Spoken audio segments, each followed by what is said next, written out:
মায়ার নবী বলেন এমন ত্যাগও কি মানুষের দ্বারা করা সম্ভব? আমার নবী বলেন খুশির কথা, জান্নাত আল্লাহ দিয়েছেন, জান মাল কিনে নিয়েছেন, এত খুশির কথা শুনে কাঁদবেন কেন?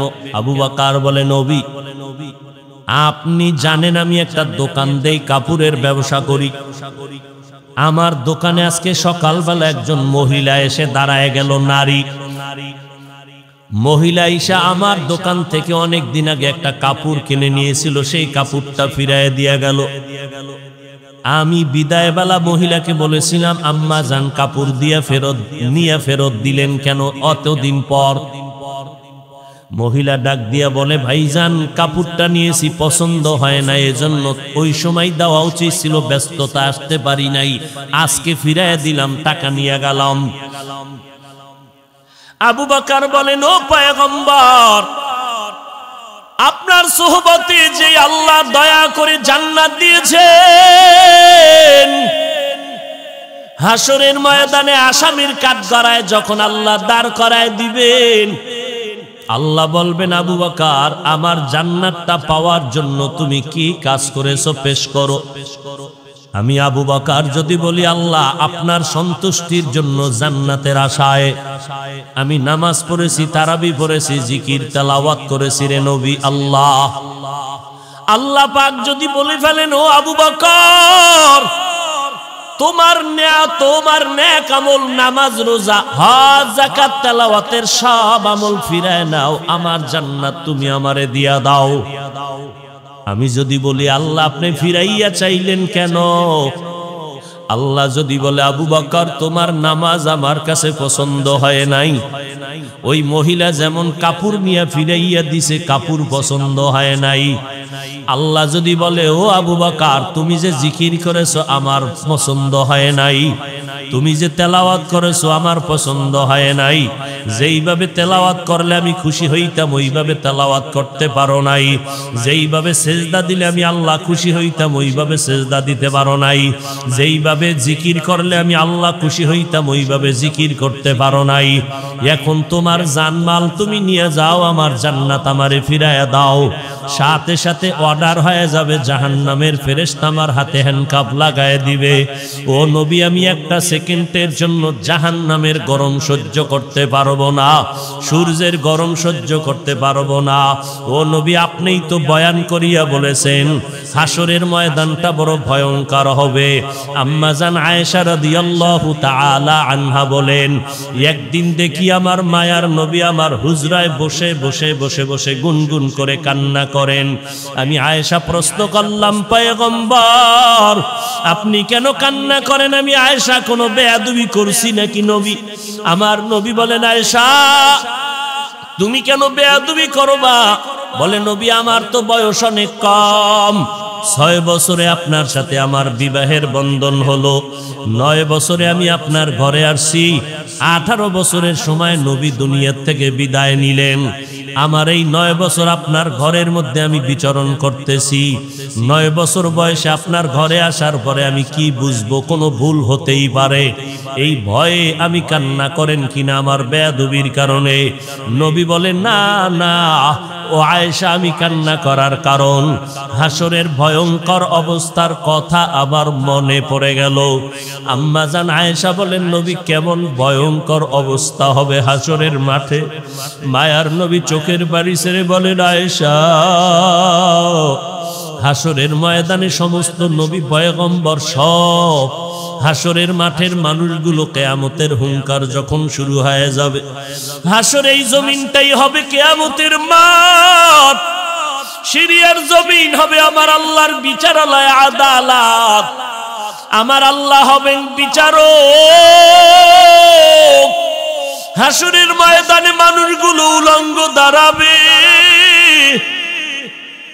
আল্লাহর আদালতে হাজির হইয়া আল্লাহ বলবে সূর্যটা নিচে নেমে সব তাপগুলো ছেড়ে দাও। সূর্যের গরমে মাটির জমিনটা পুড়িয়ে তামা হয়ে যাবে। ওদিকে জাহান্নামের আওয়াজ, জাহান্নাম চিৎকার করে বলবে আল্লাহ গুনাহগার গুলো কই? আমার পেটে দাও, পেটে বড় ক্ষুধা। অপরদিকে আমার আল্লাহ কাহারিয়াতের আওয়াজ দিবেন, লিমানিল মুলকুল ইয়াউম লিল্লাহিল ওয়াহিদিল কাহ্হার। আমার আল্লাহ পাকের রাগান্বিত আওয়াজ এত বিকট হবে যে হাসরের ময়দানটা থরথর করে কেঁপে উঠবে। আমার মায়ার নবী কাঁদেন আর বলেন, আয়েশা, এত ভয়ঙ্কর হাসরের ময়দান হবে যে নবীদের কোনো গুনাহ নাই, সেই নবীরা নাফসি নাফসি বলে কান্না শুরু করবেন, উম্মতের কথা ভুলে যাবেন। মুসা নবী কাঁদবেন, আল্লাহ আমাকে বাঁচাও। ঈসা নবী কাঁদবেন আর বলবেন, আল্লাহ আমাকে বাঁচাও। ইব্রাহিম নবী কাঁদবেন, আল্লাহ আমাকে বাঁচাও। আমার আম্মা জান আয়েশা রাদিয়াল্লাহু আনহা বলেন, নবী যখন সব নবীরা নাফসি নাফসি বলে কাঁদবে, তখন উম্মতের কি উপায় হবে? আর আপনি তো দু জাহানের সরদার, রহমাতুল লিল আলামিন। সমস্ত নবীরা নাফসি নাফসি বলে কাঁদবে, তখন আপনি দু জাহানের নবী কি করবেন?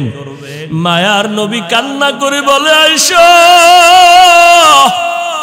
আমি তখন নাফসি নাফসি বলে কাঁদবো না, আমি মাকামে মাহমুদে সিজদায় পড়ে যাব। আর আমি আমার আল্লাহকে বলবো, আল্লাহ আমার উম্মতের বাঁচাও, আমার উম্মতের বাঁচাও।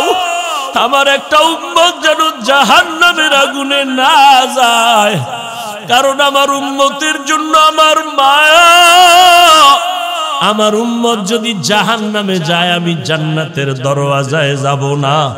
আল্লাহ বলবেন, নবী আপনি মাথা উঁচু করেন, আপনার উম্মত গুলো বেছে বেছে জান্নাতের দিকে নিয়ে যান।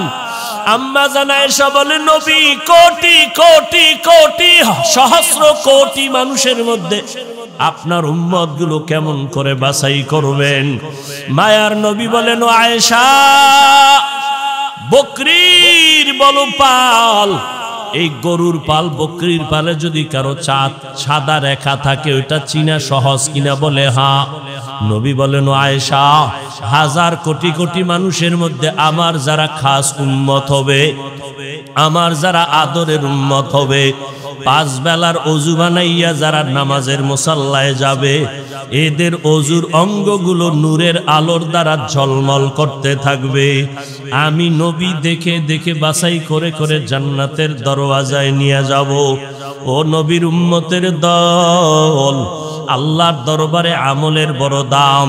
মদিনার নবী বলেন, আমল করো, তবে ইখলাসের সাথে আমল করো। ও বান্দা, অল্প আমলও যদি করো, আল্লাহর কাছে সম্মান বেড়ে যাবে। আল্লাহ পাক সম্মানের মাকাম বাড়ায় দিবেন। ও পর্দার আড়ালের আম্মা জান, আপনারা নবীদের মা, সাহাবায়ে কেরামের মা, আউলিয়ায়ে কেরামের মা, হাফেজে কোরআনের মা। আপনারা আয়েশা রাদিয়াল্লাহু আনহার মতো নারী, ফাতেমা রাদিয়াল্লাহু আনহার মতো নারী, আপনারা খাদিজা রাদিয়াল্লাহু আনহার মতো নারী। আমার নবী সাহাবায়ে কেরামদেরকে বলতেছেন, এক আল্লাহর বান্দি এমন কোন গুনাহ নাই করে নাই, জীবনটা গুনাহে সাগর বানাইয়া। ওই জাহান্নামী গুনাহগার বান্দিটা একদিন রাস্তা দিয়া হাঁটতেছে, হঠাৎ করে দেখে রাস্তার কিনারে একটা কুকুর পানির পিপাসায় ছটফট করতেছে। জাহান্নামী গুনাহগার বান্দিটার অন্তরে মায়া, দৌড়াইয়া পানির কূপে গিয়া পানি আনার জন্য রেডি হয়ে গেল। পানি নিয়ে কুকুরটাকে পান করাবে, কিন্তু পানি নেওয়ার কোনো পাত্র নাই। আল্লাহর বান্দি জাহান্নামী নারীর পায়ে চামড়ার মুজা খুলিয়া এরপরে পানি উঠাইল। পানি উঠাইতে মুজার নিচেও পানি ধরা যায় না। ওই মহিলার মাথায় ছিল একটা ওড়না, ওড়নাটা খুলিয়া ওড়নার এক মাথা দিয়া মুজায় গিরা লাগাইয়া পানি উঠাইল। চামড়ার মুজায় পানি নিয়ে কুকুরটাকে পান করায়া দিল।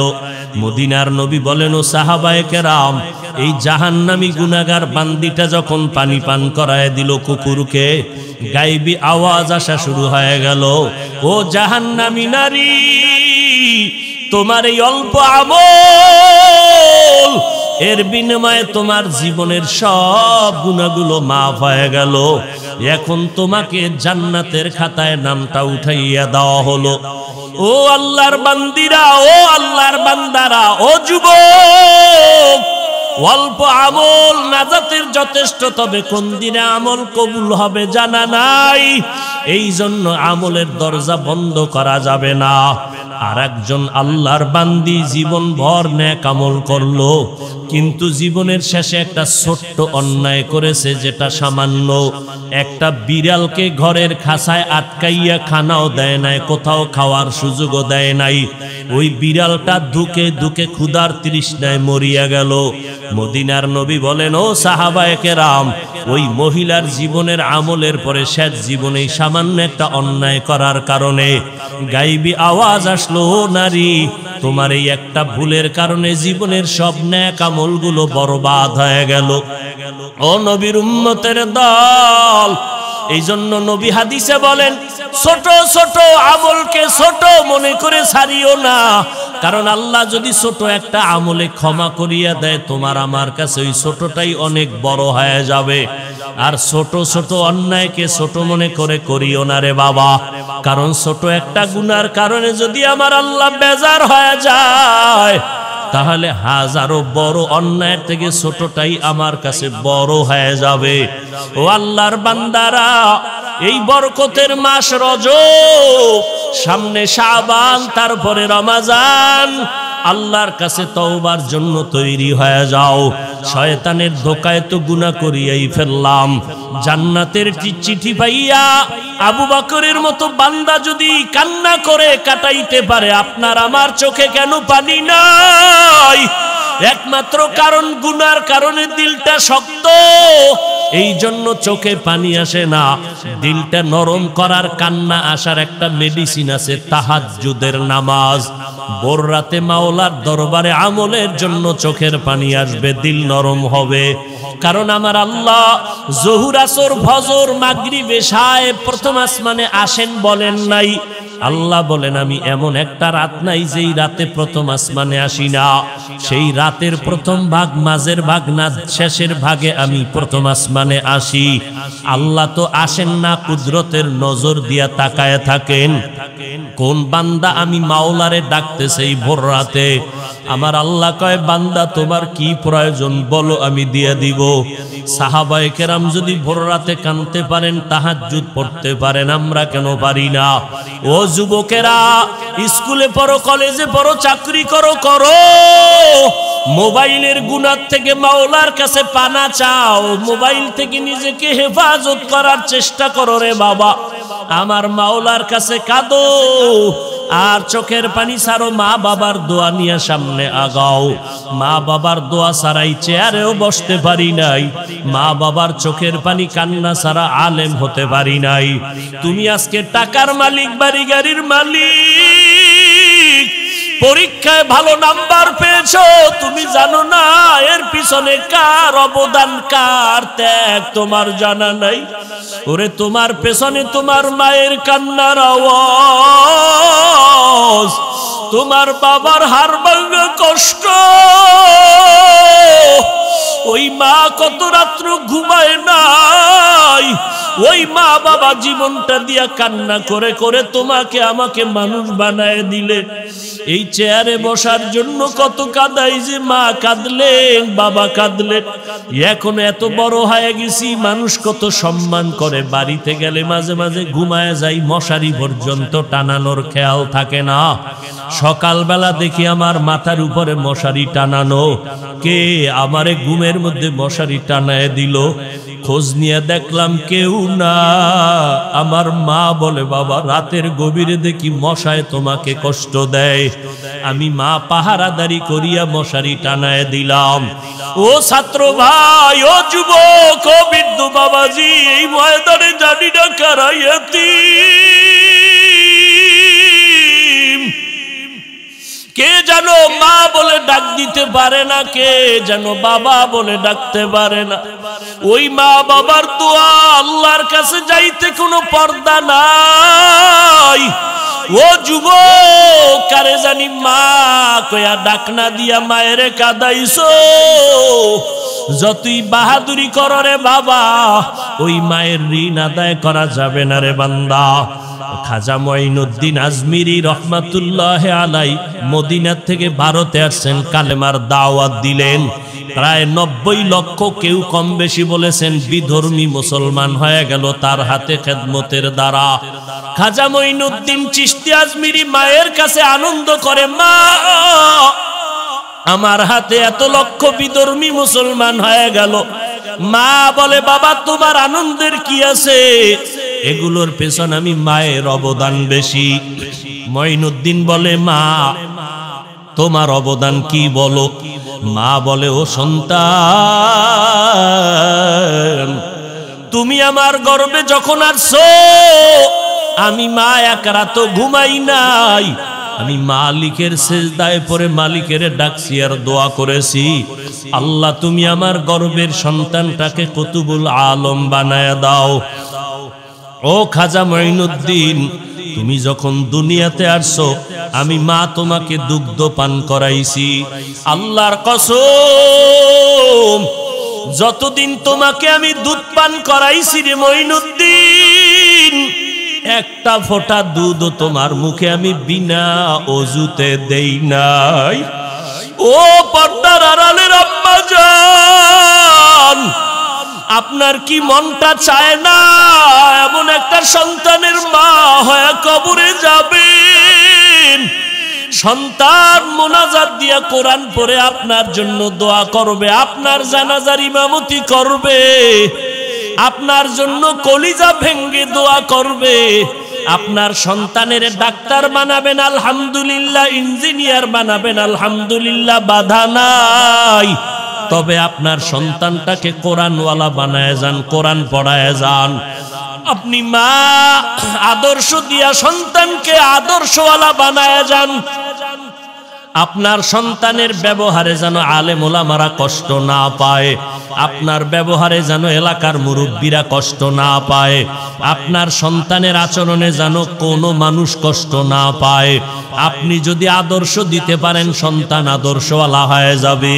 এই জমিনে যত দেখেন ডিসি সাহেবের ব্যবহার অনেক ভালো, চেয়ারম্যান সাহেবের ব্যবহার ভালো, এসপি ওসি সাহেবের ব্যবহার ভালো। খোদার কসম করে বলে গেলাম, যত ভালো ভালো বলবেন, খোঁজ নিয়ে দেখবেন এই ভালোর পেছনে ভালো মায়ের আদর্শ নিহিত আছে। ওই মা বাবার দোয়া নিয়ে সামনে আগাওরে যুবক, কয়দিন আর দুনিয়ায় বাহাদুরি করবারে বাবা।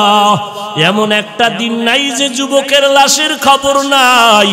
এখনো যারা আমল করতে পারো না, তওবা করো, মনে মনে আমার আল্লাহকে ডাকো আর আল্লাহকে বলো, আল্লাহ এত সুন্দর এক বেহেশতের বাগানে বসিয়া দেখি কত মানুষের চোখে পানি, আমার চোখে কেন পানি নাই? অবশ্যই আমার মা বাবা বুঝি বেজার হয়ে গেল, গুনার কারণে আমার আল্লাহ বেজার হয়ে গেল। সূর্যের গরম সইতে পারি না, মশার কামড় সইতে পারি না। ওরে গুনাহগার হইয়া যদি কবরে যাও, ওই কবরে জাহান্নামের গরম কেমন করে সহ্য করবা? ওই কবরের মাটির চাপ কেমনে সহ্য করবা? ওরে বান্দা, ঘুমানোর আগে একটু চিন্তা করিয়া তওবা করো আর আল্লাহকে মনে মনে বলো, আল্লাহ জীবনে শয়তানের ধোকায় অন্যায় তো কম করি নাই, আলেমের বিরুদ্ধে তো কম অপপ্রচার চালাই নাই, কোরআন হাদিসের বিরোধিতা তো কম করি নাই, মা বাবারে কষ্ট তো কম দেই নাই। আজকে থেকে আল্লাহ তোমার কাছে মাথা নত করে তওবা করতেছি। জীবনে মরিয়া গেলে যাব, হায়াতের মালিক আল্লাহ, ইজ্জতের মালিক আল্লাহ, রিজিকের মালিক আল্লাহ। আমার আল্লাহ বলে, তুমি মুফতি না হইয়া মরিও না, বলে নাই ওয়ালা তামুতুন্না ইল্লা ওয়া আনতুম মুসলিমুন। আল্লাহ বলেন মুসলমান না হইয়া কবরে আসবা না। বক্তা না হইয়া আসবা না বলে নাই, শাইখুল হাদিস না হইয়া মরিও না বলে নাই, মুফতি সাহেব না হইয়া মরিও না বলে নাই, doctor professor engineer chairman MP না হইয়া মরিও না বলে নাই। আল্লাহ বলে তোমার মাওলানাগিরি, মুফতিগিরি, শাইখুল হাদিসগিরি, বক্তাগিরির দাম আমার কাছে নাই, তোমার চেয়ারম্যানগিরি, এমপিগিরির দাম আমার কাছে নাই। আমার কাছে একমাত্র দাম হলো তুমি মুসলমান হইয়া আসো। মুসলমান হওয়া, ডাক্তার হওয়া, বক্তা হওয়া বড় সহজ, মুসলমান হওয়া বড় কঠিন। পীর হওয়া বড় সহজ, মুসলমান হওয়া বড় কঠিন। এই জন্য আল্লাহ মুমিনকে বলেন মুসলমান হইয়া কবরে আসো। আল্লাহর কাছে মুসলমান হইয়া হাজিরা দেওয়ার জন্য নিজের গুনাহমুক্ত জিন্দেগি তৈরি করা লাগবে। আজকে থেকে তওবা করে নিব, মরিয়া গেল নামাজ ছাড়বো না, বেপরদায় চলবো না, দাড়ি কাটবো না, আর কোনোদিন জবান দ্বারা গালি দিব না, মিথ্যা বলবো না, গীবত শিকায়াত করব না, ওলামায়ে আহলে হকের পরামর্শ নিয়ে চলবো, মা বাবার খেদমত করব, দোয়া নিব, নবীজির সুন্নতের উপরে মজবুত হয়ে চলবো। আল্লাহ আমাদের সবাইকে খাঁটি তওবাওয়ালা জিন্দেগি দান করেন, তওবার উপরে মজবুত হইয়া চলার তৌফিক দান করেন, আমিন। মাদ্রাসার মুহতামিম সাহেব হুজুর, আমার কলিজার টুকরা, হাজারো লাখো আলেমের উস্তাদ হযরত আমাদেরকে নিয়ে দোয়া করবেন। আমি শুরুতেও খরিদনে কো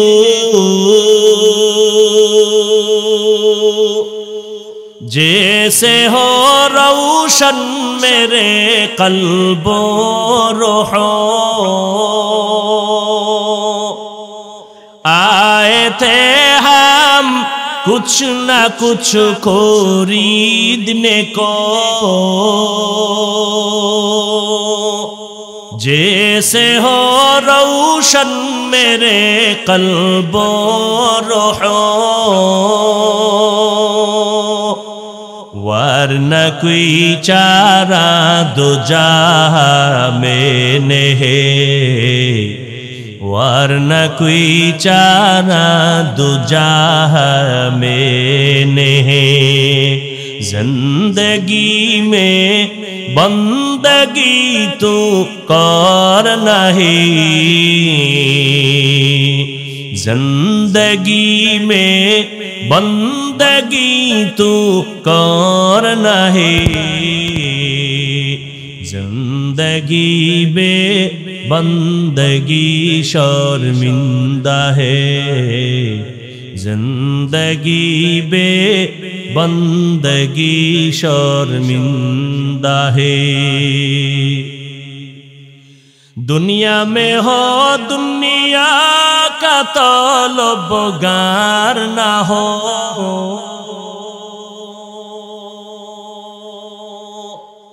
बाजार से गुजर हो खरीदार ना हो,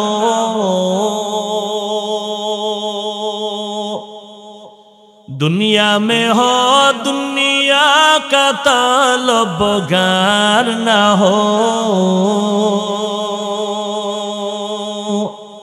बाजार से गुजर हो खरीदार ना हो।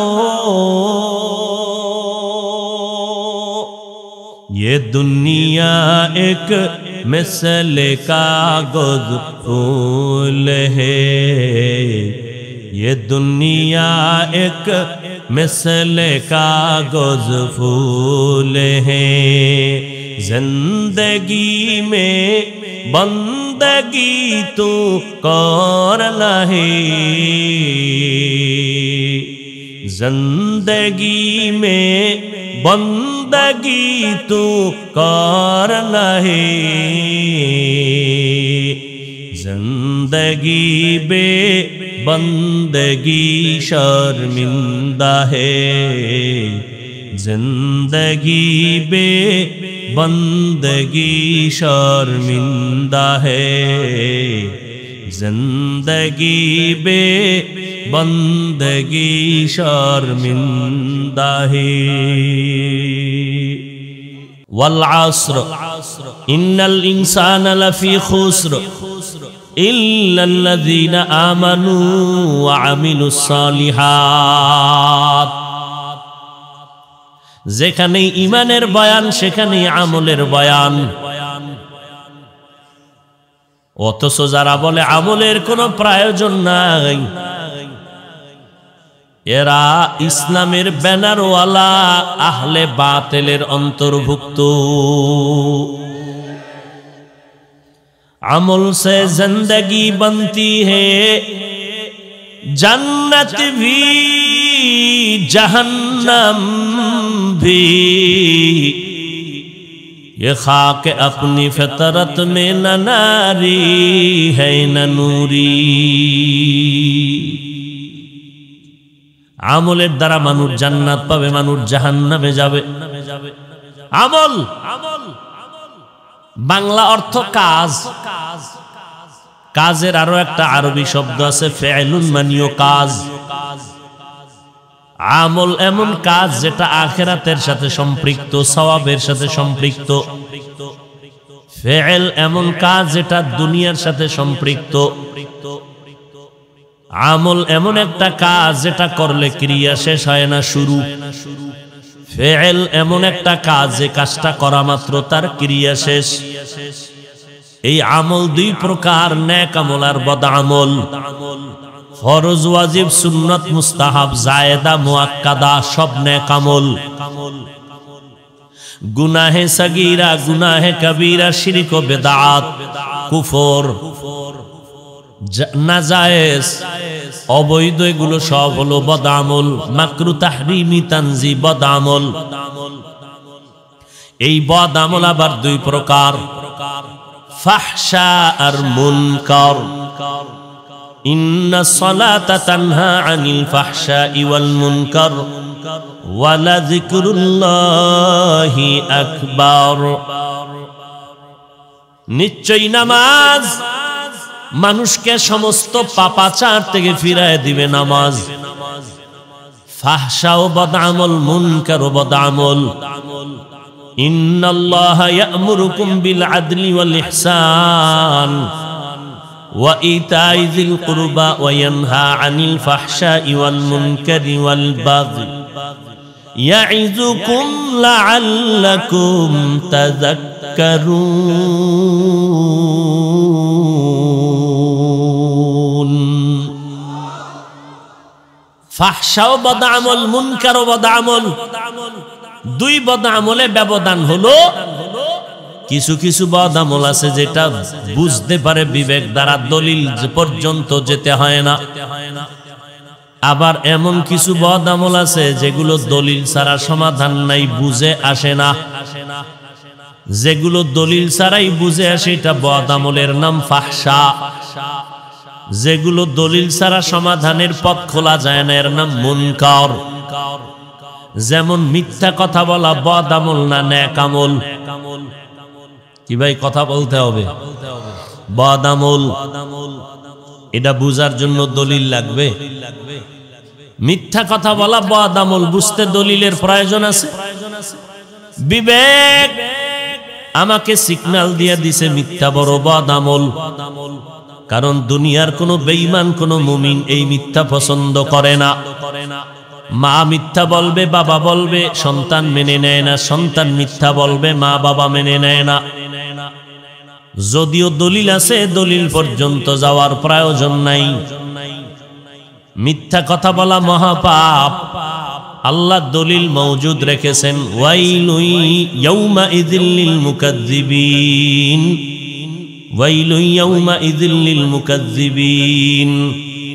মিথ্যাবাদীর জন্য ওয়াইল নামক জাহান্নাম, মিথ্যাবাদীর জন্য ওয়াইল নামক জাহান্নাম। ইয়াকুম ওয়াল কিয ফাইন্নাল কিযবা ইয়াহদি ইলাল ফুজুর ফাইন্নাল ফুজুরা ইয়াহদি ইলান নার। মিথ্যা বলা মহাপাপ, তার দলিল আছে, তবে দলিল পর্যন্ত পৌঁছা লাগে না। বিবেক দিয়ে সমাধান হয়ে যায়, মিথ্যা বড় মহাপাপ। গালি দেওয়া সওয়াব না গুনাহ? বদ আমল না নেক আমল? বদ আমল। গালি দেওয়া হারাম, গালি দেওয়া শোনাও হারাম। এটা বুঝার জন্য দলিল লাগবে না, বিবেক যথেষ্ট। প্রত্যেকের বিবেক বলে গালি পছন্দ নয়, কোনো বেঈমান গালি পছন্দ করে না, মুমিন গালি পছন্দ করে না। যদিও সাধারণ মানুষের তুলনায় এখন আলেমদের জবানেও গালির বয়ান চলে, গালি ছাড়া আওয়াজ চলে না। তাও সাধারণ গালি না, বড় হুজুরের গালিও বড়। কাফের ছাড়া গালি চলে না, মুশরিক ছাড়া গালি চলে না, মুরতাদ ছাড়া গালি চলে না। এইভাবে গালি দেওয়া আজ এখন ট্রেডিশনে পরিণত হয়ে গেছে। যে যত কাউকে ছোট করতে পারে মনে করে তার দাম বেড়ে যায়। মিথ্যা কথা মহাপাপ জানার পরও একজন বলে মিথ্যা না বললে ব্যবসা চলে না, এরকম নাই? আর মোবাইলে যেই পরিমাণ মিথ্যা কথার চর্চা করাইলো, 10টার সময় ঘুম থেকে উঠা স্যারের টেলিফোন করলেন, স্যার আপনি কই আছেন? স্যারে মনে করছে কোন বিপদ জানি, কয় আমি দুনিয়াই নাই, মোবাইল কানে নিয়ে আমি জমিনেই নেই। মিথ্যার একমাত্র গোডাউন এই মোবাইলের দ্বারা।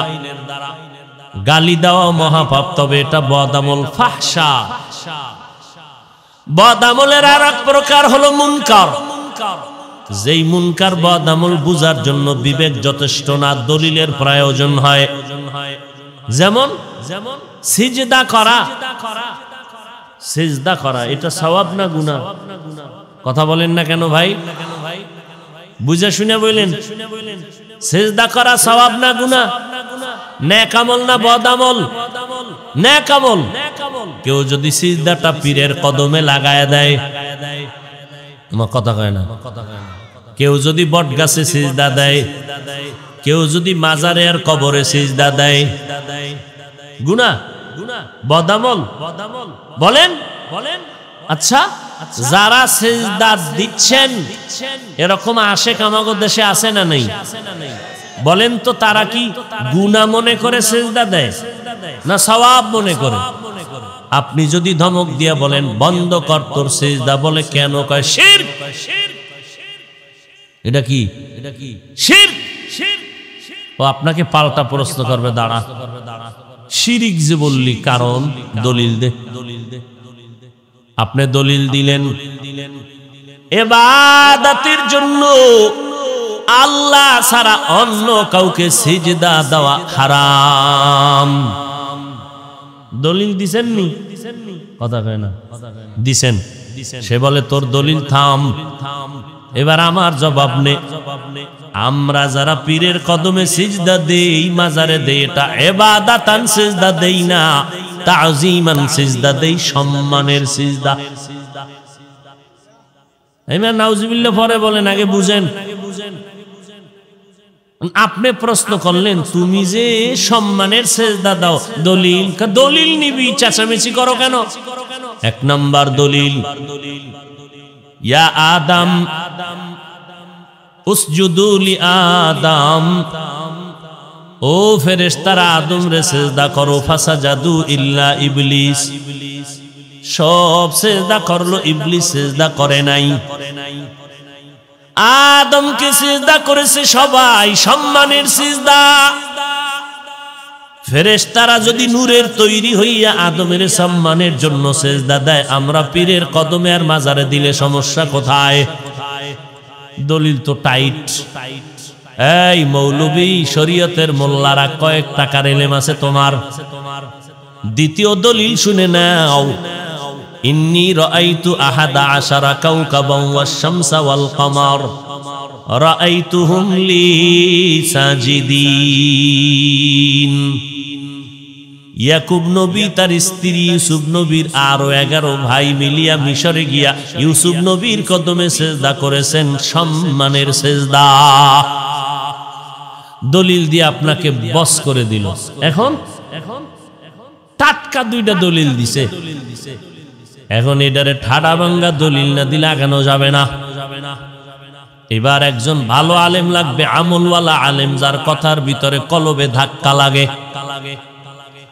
এই আল্লাহর গোলাম, তোমার দলিল আমি এক পার্শ্বে রেখে প্রশ্ন করলাম, বলো তুমি আদম নবীর উম্মত নাকি ইউসুফ নবীর উম্মত? বলো।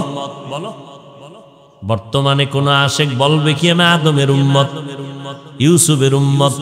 কার উম্মত? মুহাম্মাদুর রাসূলুল্লাহ। মুহাম্মাদের উম্মত যদি দাবি করো, শোন, কিয়ামত পর্যন্ত মুহাম্মাদের শরীয়তের মধ্যে ইবাদতের হোক আর সম্মানের হোক, আল্লাহ ছাড়া অন্যকে সিজদা দেওয়া হারাম। এবার তোর আকল আছে নিকা আছে, এবার শোন, তোর বুদ্ধি থাকলে বুদ্ধি শোন, তোর বুদ্ধিজীবী কত বল। আমগো দেশে বহু বুদ্ধিজীবী আছে না নাই? ও ভাই, বুদ্ধিজীবী জীবী কত? 1 না 2 না 4 জিবি? একজনে আমার জিবি নেই কেন? আরেকজনে কয় জিবি আছে, হ্যাং হয়ে গেছে জিবি। আমগো দেশের বুদ্ধিজীবীদের বুদ্ধি মাঝে মাঝে হ্যাং হয়ে যায়, ঠিক নেই? বুদ্ধিজীবীদের বুদ্ধি হ্যাং হওয়ার কারণে এরা আলেমদের নামে লিস্টি বানায়। বুদ্ধিজীবীদের বুদ্ধি হ্যাং হওয়ার কারণে শিক্ষা নীতির মধ্যে বানরের বাচ্চা বানায়, ঠিক নেই? আমরা কার সন্তান? আদম আলাইহিস সালামের সন্তান। মানুষের আকল এত বড় দুর্বল, এত বড় নষ্ট যে একটা মানুষ আল্লাহ বানাইছে মেনে নিতে পারে না। কেন পারে না? যুক্তির বানানে না হিংসা? সহ্য করতে পারে না। মানুষ বানরের থেকে আসছে। গাঁজাখুরি কথা, গাঁজা খাইলেও তো এত আজে বাজে কথা বলেন। আল্লাহ হেদায়াত দান করুন। ভাইরা আমার, মানুষ বানাইছেন আমার আল্লাহ। ইয়া আইয়ুহান নাসুত্তাকু রাব্বাকুম, ও দুনিয়ার মানুষ তোমরা ভয় করো আল্লাহকে, তোমাদের রবকে। রবেরে ভয় করো। আল্লাহ তাআলা বলেন, আল্লাযী খালাকাকুম মিন নাফসিন ওয়াহিদা ওয়া খালাকা মিনহা যাওজাহা ওয়া বাসসা মিনহুমা রিজালান কাসীরান ওয়া নিসাআ। আল্লাহ কেমনে মানুষ বানাইছেন সব বলে দিলেন। এটারে বাদ দিয়া আমরা নিজের বুদ্ধিজীবীকে প্রচার করতে চাই। জীবী মাঝে মাঝে হ্যাং হয়ে যায়। তবে যাদের কাছে কোরআন হাদিসের ইলম আছে তাদের বুদ্ধি সহসায় হ্যাং হয় না,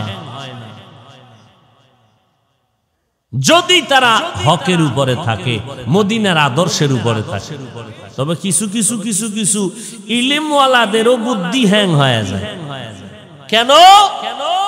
তার ইলমে তাকে অহংকারী করে ফেলেছে। এত এলেম রাখার জায়গা নেই। সাধারণ মানুষের সামনে আসছে এলেমের হেডম নিয়া। ওরে ভাই, তোমার এলেমের বাহাদুরি থাকলে আর এক এলেমওয়ালার সামনে বসো। সাধারণ মানুষের সামনে এলেমের বাহাদুরি কেন? আল্লাহ হেদায়াত দান করুন। ভাইরা আমার, মুহাম্মাদি শরীয়তের মধ্যে আল্লাহ ছাড়া অন্যকে সিজদা দেওয়া হারাম। আচ্ছা, যদি তুমি সিজদা দিতে চাও সম্মানের জন্য তোমার পীরের বায় মাজারে, দরবারে, একটু জবাব দাও, আমার নবী মুহাম্মদের থেকে বড় পীর সাহেব আছে কে? আমার নবীর থেকে বড় বিশ্বাস নাই? আব্দুল কাদের জিলানী, খাজা মঈনুদ্দিন, কেউ নাই। সবাই একমত আমার নবীজির থেকে দামি কোন পীর নাই। জমিনের মধ্যে মাজার আছে না? মাজার বলেন, আমার নবীজির মাজার থেকে দামি মাজার কোনটা? ইব্রাহিম নবীর মাজার, মুসা নবীর মাজার। দ্বিতীয় কথায় আমরা সবাই একমত, এক নম্বরে আমার নবীর মতো কোনো পীর নাই, দ্বিতীয় নবীর মাজারের মতো কোনো দামি মাজার নাই। 3 নাম্বার কথা, আমগো দেশে দরবার শরীফ আসেনি? বলেন, মদিনার দরবার থেকে দামি দরবার কোনটা? আজমিরের দরবার, নিজামুদ্দিন আউলিয়ার দরবার, মাইজ ভান্ডারের দরবার, আদ্রশির দরবার, চরমনাই সারসিনার দরবার। তিনটা কথা একমত হয়ে গেলাম, নবীর থেকে জমিনের মধ্যে কোনো পীর নাই, আমার নবীর মাজার শরীফ থেকে জমিনে কোনো দামি মাজার নাই, আমার মদিনার দরবার থেকে দামি কোনো দরবার নাই। মাজারে সেজদা দিলে যদি আল্লাহ খুশি হয়, প্রথম সেজদা মদিনার নবীর মাজারে লাগাও।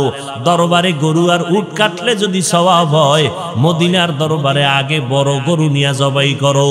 মাজারে মোমবাতি জ্বালাইলে যদি আল্লাহ খুশি হয়, বড় একটা মোম অর্ডার দিয়া বিমানে নিয়ে তারপরে মদিনার রওজায় মোমবাতি জ্বালাও।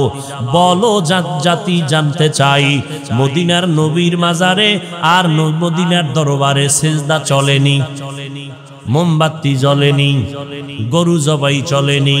ফাইনাল জবাব কানে নাও, আমার মদিনার নবীর দরবারে আর মাজারে যা চলবে না, দুনিয়ার কোনো মাজারে আর দরবারেও তা চলতে দেওয়া হবে না। সোজা কথা, এখানে বাঁকা কথা। বাঁকা কথার নাম জুতার বাড়ি। আল্লাহ হেদায়াত দান করুন।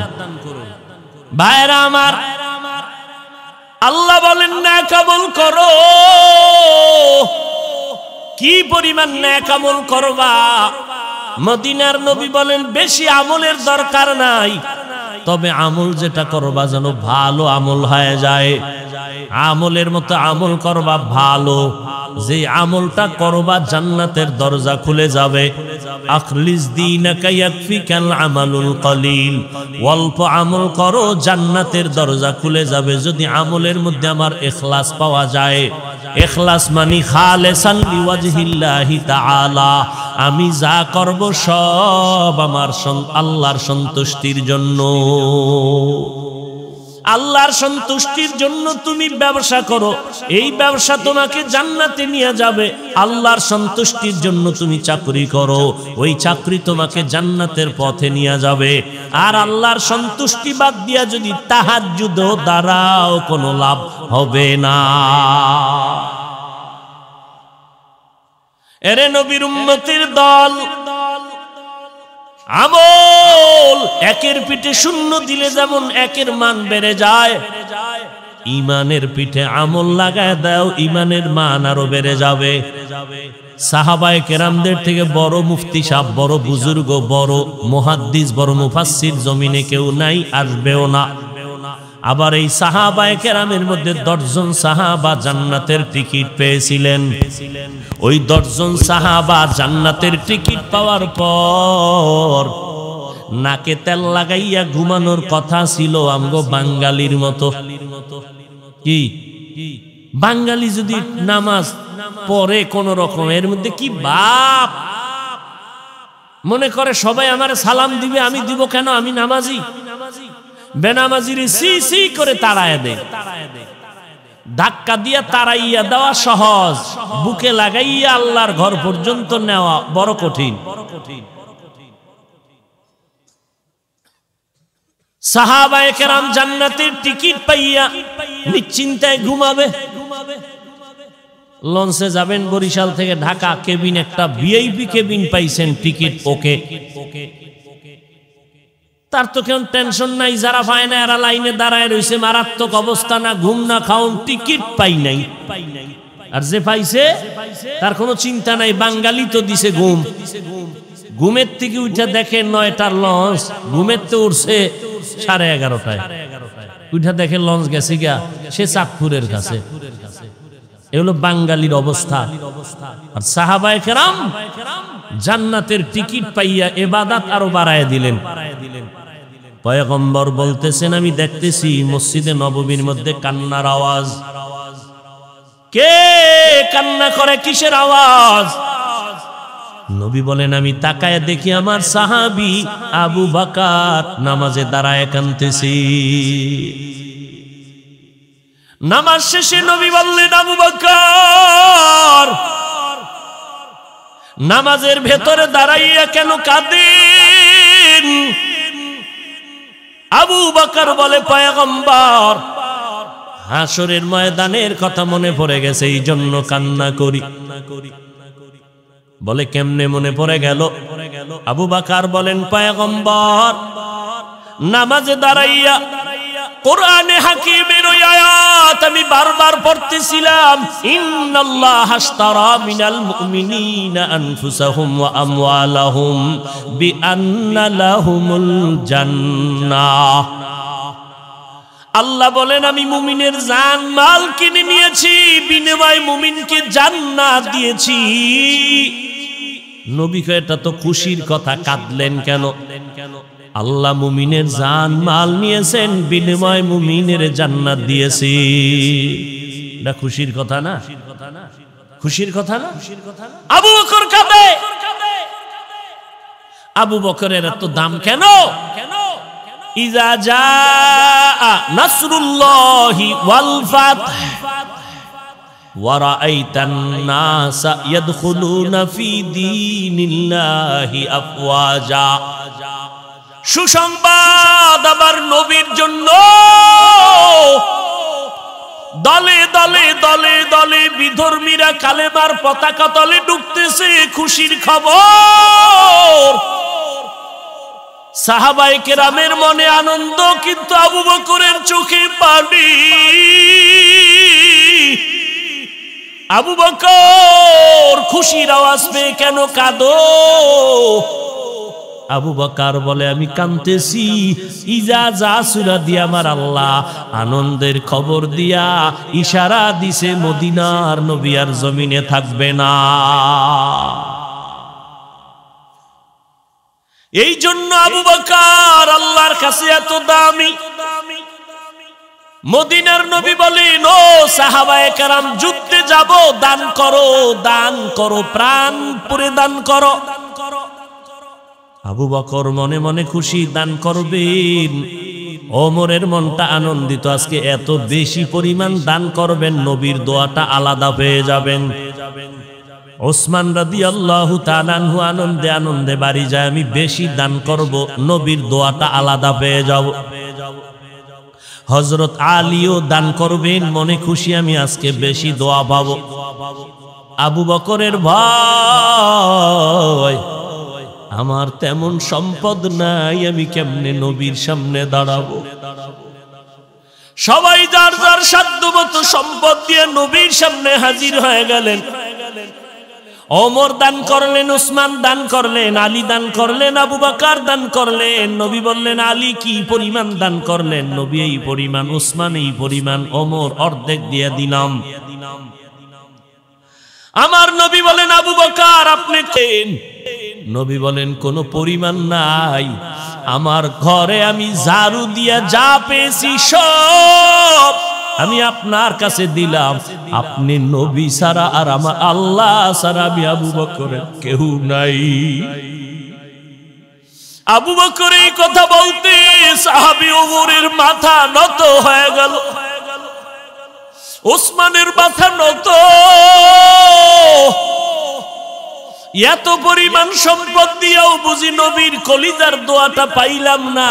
আবু বকর বুঝি নিয়ে গেল, নবীও পেরেশান, এই পরিমাণ ত্যাগ আবু বকর করেছে, এটা কেমন করে সম্ভব? নবীও পেরেশান। হঠাৎ করে জিবরাইল এসে হাজির। জিবরাইল আমার নবীর কানে ডাক দিয়ে কয়, পয়গম্বর আপনাকে আল্লাহ সালাম জানায়, আজও জানাইছেন, তবে আজকে আলাদা করে আমার আল্লাহ আবু বকরেরও সালাম দিয়েছে। মায়ার নবী চোখের পানি ছেড়ে দিয়েছেন। আর জিবরাইল বলে, নবী জানতে চেয়েছেন আবু বকর তোমার মনের কি হালাত? নবী বলেন, আবু বকর শুনছেন নি, আপনার কপালের দরজা খুলে গেছে। আজ আল্লাহ আপনাকে সালাম দিয়েছেন, আর আল্লাহ জানতে চেয়েছেন আপনি মনের কি হালাত। আবু বকর হাউমাউ করে কান্না শুরু করলেন, নবী ও পয়গম্বর, আমি আবু বকরের মনের কি ভেদ বলবো? আমি ছিলাম মক্কা নগরীতে এক জাহান্নামের আসামি, কে জানতো চিন্তা আমি আবু বকরকে।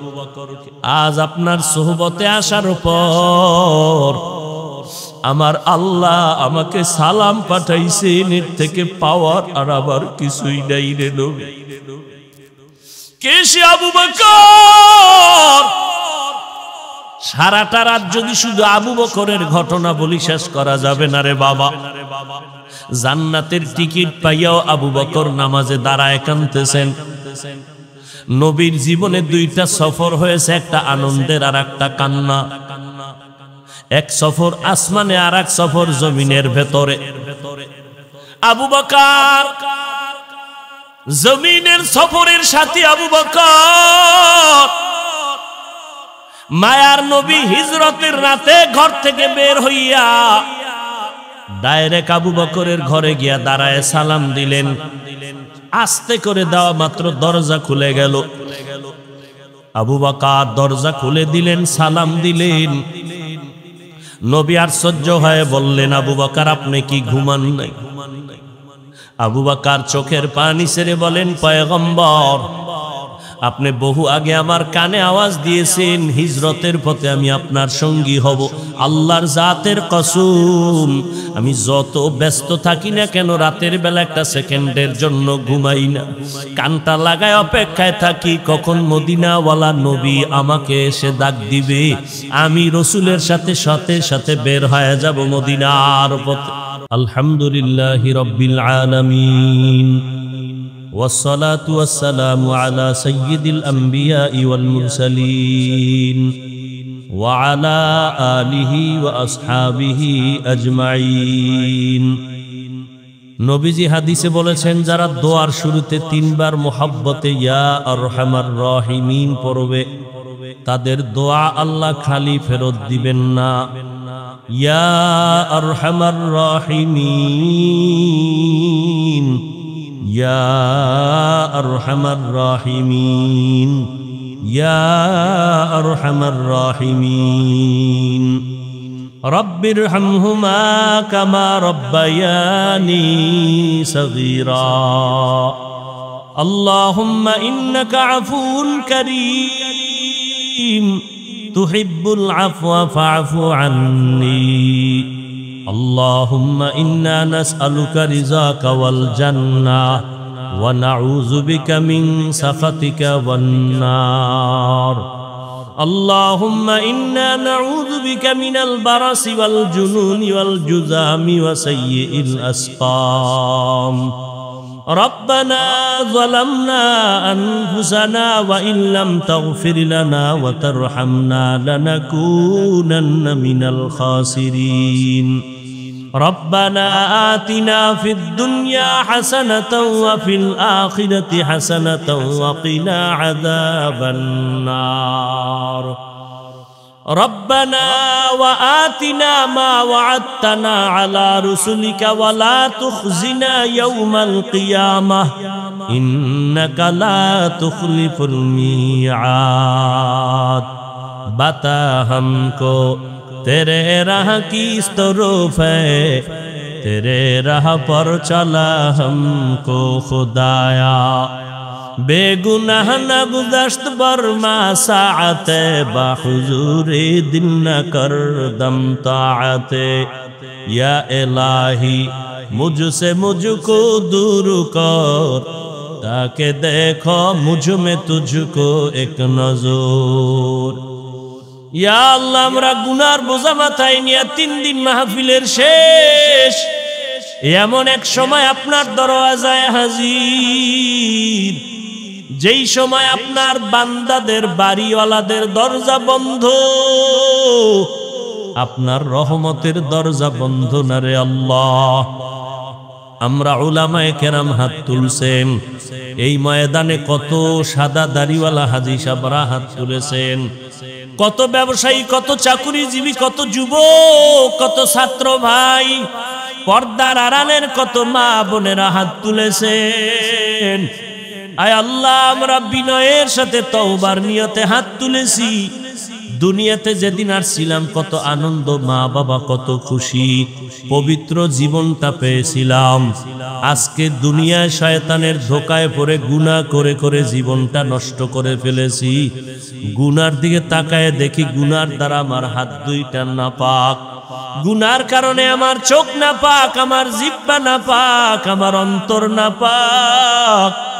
মনে হয় যেন এই ময়দানে আমার মতো গুনাহগার কেউ নাই। আয় আল্লাহ, গুনার থেকে ক্ষমার নিয়তে, তওবার নিয়তে হাত তুললাম, আর গুনাহ করব না রে আল্লাহ। আমার গুনার খবর আমার আপনজনেরা জানলে কেউ সম্মানের জায়গায় বসাইতেন না। আয় আল্লাহ, আপনি জানার পরও রাগ করিয়া পানিও বন্ধ করেন নাই, বাতাস বন্ধ করেন নাই, খানাও বন্ধ করেন নাই। আয় আল্লাহ, সম্মানের জায়গায় বসাইছেন। এই চেয়ারে বসার মতো ইলম নাই, আমল কিছুই নাই। কেন সম্মানের জায়গায় বসাইছেন তাও জানি না রে আল্লাহ। যেহেতু দয়া করিয়া বসাইছেন, কুদরতের হাতে হেফাজত করেন, গুনার কারণে যেন মাহরুম হয়ে না যায়। আয় আল্লাহ, ইলম ও হিলিম ও হিকমত আমলে বরকত বাড়ায় দেন আল্লাহ। রিয়া হাসাদ কিবির দূর করে ইখলাস দান করেন আল্লাহ। আয় আল্লাহ, সারা দুনিয়াবাসীকে মাফ করে দেন। আয় আল্লাহ, উলামায়ে কেরামদের মাফ করে দেন। আয় আল্লাহ, মুরব্বীদেরকে মাফ করে দেন। আয় আল্লাহ, ব্যবসায়ী চাকরিজীবীদের মাফ করে দেন। আমার কলিজার প্রত্যেকটা যুবকের আপনি কবুল করে নেন। পর্দার আড়ালের মা বোনদের মাফ করে দেন। গুনার কারণে দিলটা পাথর, চোখে পানিও নাই। আয় আল্লাহ, ডানে বামে কত আপনার আশিকদের চোখে পানি। গুনার কারণে আমরা বুঝি মাহরুম হয়ে গেলাম, চোখে পানি নাই। আয় আল্লাহ, কান্নাওয়ালা চক্ষু দান করেন, কান্নাওয়ালা চক্ষু দান করেন, কান্নাওয়ালা চক্ষু দান করেন। জিকিরওয়ালা জিহ্বা দান করেন, আখিরাতের ফিকিরওয়ালা কলব দান করেন আল্লাহ। 3 দিনের মাহফিল নাজাত ও হেদায়েতের জরিয়া বানায় দেন আল্লাহ। আয় আল্লাহ, জামিয়াকে সারা দুনিয়ার হেদায়েতের মারকাজ বানায় দেন আল্লাহ। আয় আল্লাহ, আসাতাজায়ে কেরামদের কবুল করিয়ে নেন আল্লাহ। আয় আল্লাহ, তালিবুল ইলমদের কবুল করে নেন আল্লাহ। এই মাদ্রাসার আতরাফের সবাইকে কবুল করে নেন আল্লাহ। আয় আল্লাহ, মাদ্রাসার আহাল যারা সবাইকে কবুল করে নেন আল্লাহ। আয় আল্লাহ, মুহিব্বিন মুতাআল্লিকিন যারা সবাইকে কবুল করে নেন, মুখালিফিন যারা সবাইকে মুআফিক বানায় দেন। আয় আল্লাহ, এই গভীর রাতে যদি আপনি গুনার কারণে আমাদের খালি ফিরাইয়া দেন, কোথায় যাব? যদি আমাদের ক্ষমা না করেন, রহমান নামটা কেন রাখলেন আল্লাহ? গফফার নামটা কেন রাখলেন? কত বড় বড় বড় বড় জাহান্নামীকেও তো আপনি মাফ করেছেন। আমরা তো আপনার আদরের নবীর উম্মত, যেই নবীকে দেখি নাই, নবীর আদর্শের টুপি লাগাইলাম, দাড়ি রাখলাম, জামা পরলাম, নামাজ পড়ি, পর্দা করি, হালাল খাই। কত দুনিয়াওয়ালারা টুপিওয়ালা বলে গালি দেয়, তারপরে টুপি ফালাই না। দুনিয়াদারেরা পাগড়িওয়ালা বলে গালি দেয়, পাগড়ি ফালাই না রে মালিক। কওমি মাদ্রাসায় পড়ার কারণে কত মানুষ বাজে কথা বলে রে মাওলা। হায় আল্লাহ, এত বাজে কথার পরও আপনাকে ভুলি নাই। নবীজির আদর্শের টুপি দাঁড়িয়ে এত সুন্দর, না জানি আমার মায়ার নবী কত সুন্দর। ওই নবীর দিকে তাকাইয়াও কি আমাদের উপর আপনার মায়া হবে না? আয় আল্লাহ, মেহেরবানি করে আমাদের মাফ করে দেন। সারা দুনিয়াবাসীকে মাফ করে দেন আল্লাহ। বাংলাদেশ শান্তির দেশ বানায় দেন আল্লাহ। দেশের জন্য দিনের জন্য যারা জীবন দিলেন মাফ করে দেন। আয় আল্লাহ, সরকার বাহাদুর প্রশাসনিকভাবে যারা কাজ করে দিনদার বানায় দেন। আয় আল্লাহ, প্রত্যেক দায়িত্বশীলকে আমানতদার দিনদার বানায় দেন।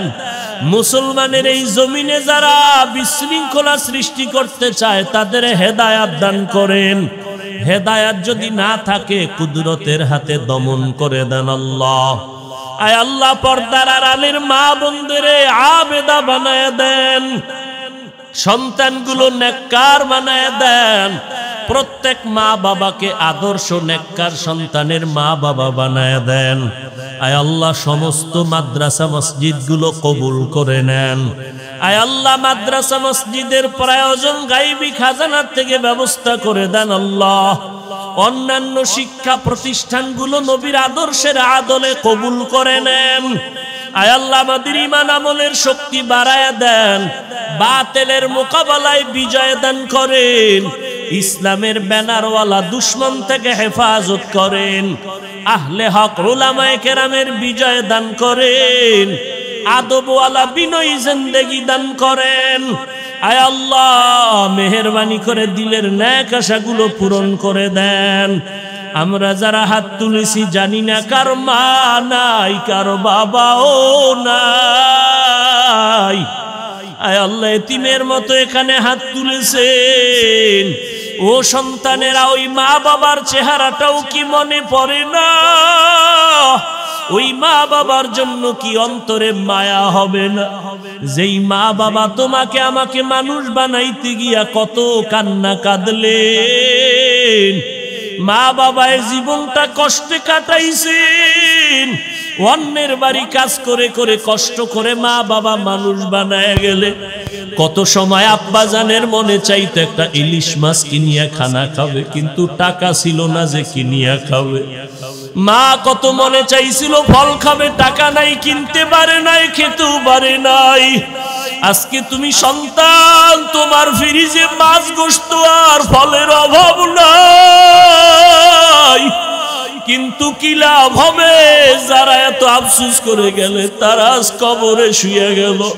তুমি কারে মাছ খাওয়াইবা, ফল খাওয়াইবা? ওই মা বাবারে যারা কবরে রাখি আজকে এতিমের মতো হাজির।